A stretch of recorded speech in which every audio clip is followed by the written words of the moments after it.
You know, these special investigative committees are intended at the outset to bring light to difficult matters, and I think, unfortunately, this select committee has brought more heat than light to things. And one example is nearly 5 months ago, Dr. Fauci sat for a 14-hour voluntary interview with the subcommittee. I was there for that interview, which included exchanges on many important questions on research, safety, long COVID, vaccine development, and the importance of strong public health systems in our local communities. Also, we discussed pandemic preparedness, like stockpiling supplies for our hospitals in advance of the next pandemic.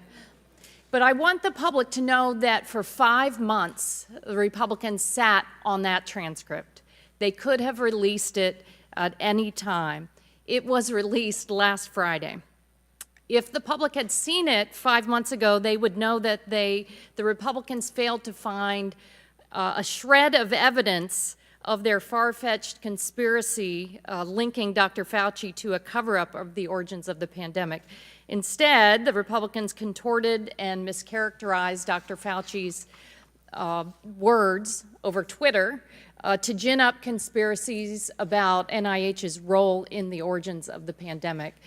In the lead up to this hearing, parts of that interview have again been cherry-picked and distorted in press releases and tweets. So, Dr. Fauci, I want to make sure that you have an opportunity to publicly clear anything up. Does anything come top of mind right off the bat in how they cherry-picked parts of your 14-hour transcript? I don't want to be casting stones at the distortions of what was said in that, but, you know, there are a couple of things that come to mind. You know, one I'm sure is going to come up later is the issue of the 6-foot distance, and I made the statement that it just appeared, and that got taken at like, I don't know what's going on, it just appeared. It actually came from the CDC. The CDC was responsible for those kinds of guidelines for schools, not me. So when I said that it just appeared, it appeared. Was there any science behind it? What I meant by no science behind it is that there wasn't a controlled trial that said compare 6 foot with 3 feet with 10 feet.